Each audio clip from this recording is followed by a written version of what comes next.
Welcome back to the MOG Effect, the vodcast where we unpack the chaos and clarity of digital transformation during machinery of government changes. I'm Julia Topless, Digital Practice Lead at Salsa Digital. Previously, I've worked over several government websites, primarily on the GovCMS platform, and before that, I ran my own digital agency for over 20 years. And I'm Akhil Bandari. We've been working with Salsa for the last 6 years in the business development and engagement area. And before that was with Department of Communications, the Arts in the communications team, looking after their websites for 8 years. So today we're picking up where we left off from last week's episode on the content chaos and focusing on the design, branding, and maintaining trust through design. All right, let's shift gears and talk about the visual sides of MOGs. We know restructures often mean new names, new reporting lines, and sometimes whole new departments. But for digital teams, that can create an agency branding headache across multiple sites. So, Akhil, how would you approach changing visual identity when you've got several websites all with different design standards? Yeah, so this one comes up all the time. And the truth is that most departments don't start from the same point. Websites vary in complexity, in maturity, and how new and what technologies they use. And even sometimes, even the CMS platforms can be slightly different or different altogether. And although that's much less common today with whole of government platforms like GovCMS, it does happen. So when a MOG hits, you're not just updating logos, you're trying to bring visual identity and structural consistency across the sites and the platform itself that were never really designed to work together in the first place. So sometimes websites are easily merged. You can kind of just bring these content models together effectively, and then sometimes it's just changing the ownership. You may just end up keeping this website standalone separately, keeping them separate, and then just change the ownership of that new site as it moves between the different departments. But in some cases, the reason why some of the websites get merged and don't get merged is it could be a political reason sometimes. There could be other reasons from a technical point of view, but quite often it's really the budget. Like sometimes the websites are quite old, they would need to be kind of rebuilt from scratch, and rather doing that straight away, there's plenty of other things, and often with restructures there's less budget.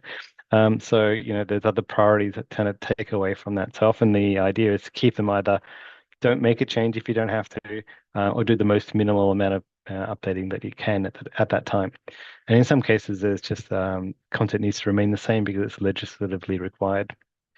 But in all cases, the first step would be to do an audit and assess everything that's currently on that platform or that website, and then check what kind of frameworks are behind that, right? Is there a design system? Is there something else that's powering the site? Are there, integrations and things like that, like feeds?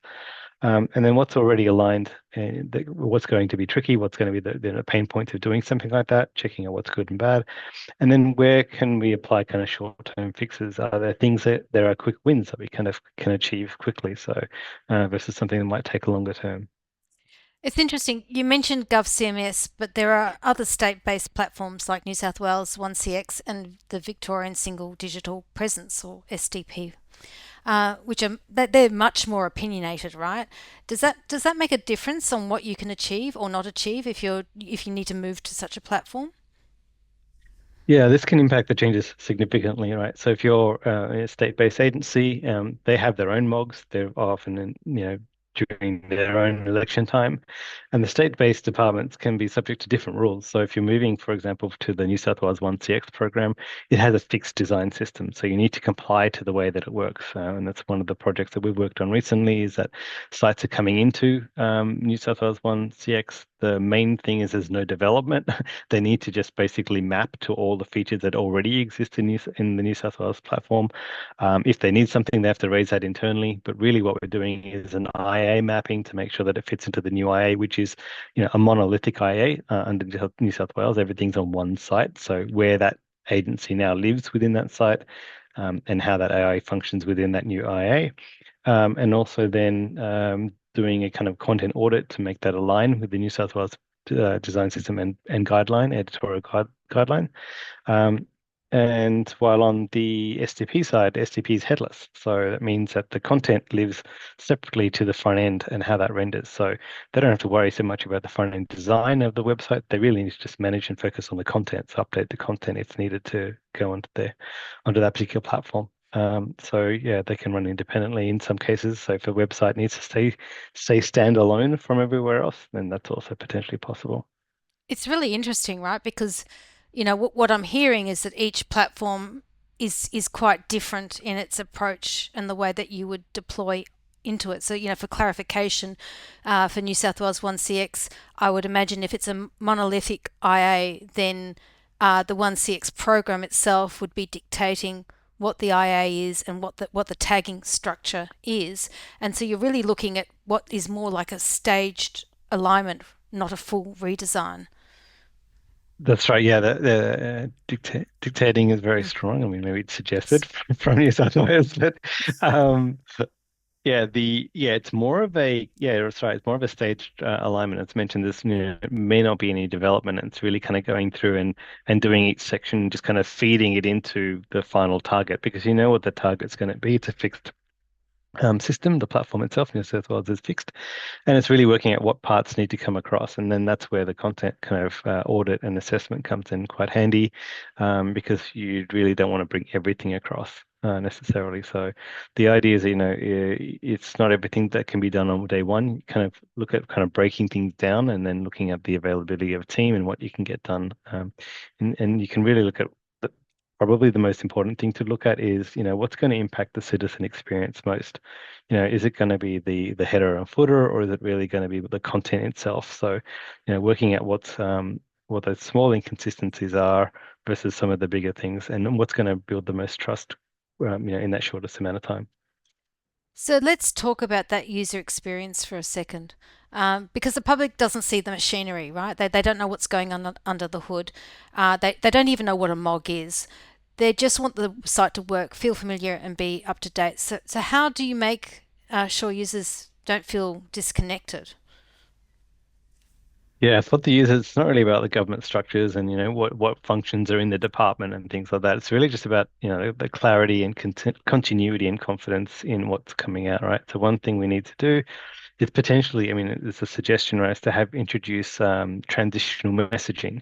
So it's kind of a visual indicator that says, hey, look, this everything looks different on this site, and it's changing, but you're still in the right place, and so the information is going to be there. So it could take the form of a banner on the page itself, a shared header across the site, or just having, content consistent design, sorry, that the design cues that reassure the user that they're moving between the different places that they're going through.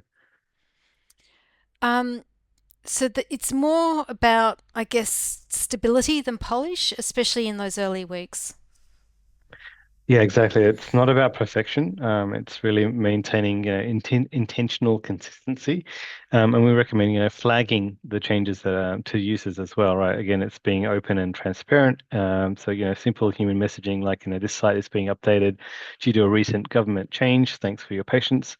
Some of these already happen. So I don't know if anyone noticed when there was as soon as there's an announcement for an election, especially. Um, there is a period before that called caretaker. So caretaker period starts, and that's where you'll notice on all websites there'll be a message at the very top, and this is kind of a requirement that they will have a caretaker message, and in that message effectively tells people that there's going to be no changes to the site, etc. So those types of messaging already happens, and I think it's important that gone from caretaker, there's definitely something that shows that transition after the event as well. So having something like, the site's being updated due to recent government changes is really kind of a good way to kind of soften that change. That kind of clarity probably helps internal teams too. It sounds like it's buying you a bit of breathing space while still trying to deliver a kind of cohesive front end experience. Yeah, I mean, absolutely. It takes the pressure off the teams to know that there's something there, and people aren't going to be hopefully, too concerned or too, hung up about what's changing there. At least they've got some kind of transparency there and a deliberate rather than a reactive way of managing the changes on the site.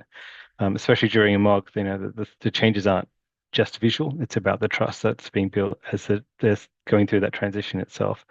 So, building that through consistent, well communicated choices, one element at a time is probably the best way to do it. All right, well, that brings us to the end of this episode. And I think what really stands out is that MOG transitions just aren't just about structure. They're about narrative trust and how we help users make sense of change through content, IA, and visual design.